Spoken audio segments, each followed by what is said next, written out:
वहिनींचा पण त्यामुळं वहिनींचं त्यांचं पण बोलणं हाके सरांचं झालेलं आहे. त्यामुळं निश्चित प्रकारे आणि ही पोटनिवडणूक आहे. दादांना श्रद्धांजली खरंच आपल्याला व्हायची असेल, शेवटी त्यासाठी आपण माघार घ्यावी, आपण उमेदवारी अर्ज भरू नये, मी हाके सरांना विनंती केलेली आहे.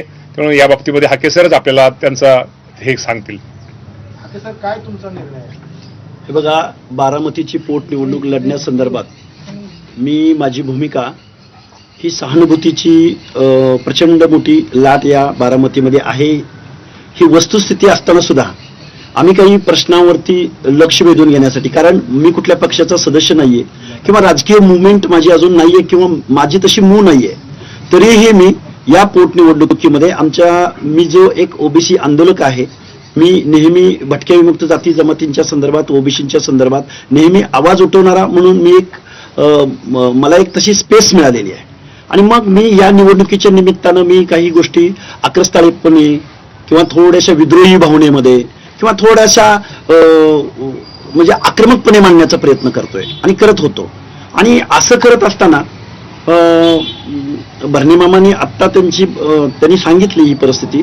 मला महाराष्ट्रातल्या वरिष्ठ नेतृत्वांचे फोन आलेले, त्यामध्ये सुनेत्राताईंची रिक्वेस्ट आहे, त्याचबरोबर देवेंद्रजी फडणवीस साहेबांची रिक्वेस्ट आहे, एकनाथरावजी शिंदे साहेब, अगदी पुढे जाऊन उदयजी सामंत साहेब आणि त्यानंतर अगदी धनंजय मुंडे साहेब आणि भरणे मामा साहेब, या सगळ्या लोकांनी कॉल केल्यानंतर मला मी थोडा विचार केला.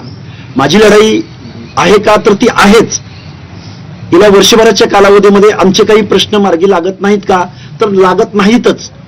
हे सगळं जरी मान्य असलं आणि ही आमची भूमिका, आमच्या चळवळीची भूमिका आम्ही इथून पुढे कंटिन्यू करणार आहोत का, तर करणार आहोतच. स्वर्गीय दादांच्या बाबतीमध्ये सुद्धा दादांकडे मी प्रचंड दादांना डोळ्यासमोर ठेवून मी काही प्रश्नावरती आक्रमकपणे भूमिका मांडत होतो. पण ती भूमिका मांडत असताना एक मासला डोळ्यासमोर ठेवून, पब्लिक किंवा क्लासला डोळ्यासमोर ठेवून ही भूमिका मांडण्याचा माझा प्रयत्न होता. आणि काय होतं, संघर्ष करत असताना कार्यकर्त्याला खूप आक्रमक पद्धतीने मांडणी केली जाते आणि परत त्याला थोडंसं ट्रोल पण केलं जातं. पण त्या गोष्टीची आम्ही कधीही काळजी केली नाही, पण आम्ही प्रश्न मांडण्याचा खूप प्रामाणिकपणे प्रयत्न करतोय. आत्ता जरी वर्षभराच्या कालावधीमध्ये आमच्या अनेक मागण्या आहेत, ओबीसींच्या आहेत, व्हीजेएनटीच्या आहेत, महाज्योतीच्या आहेत.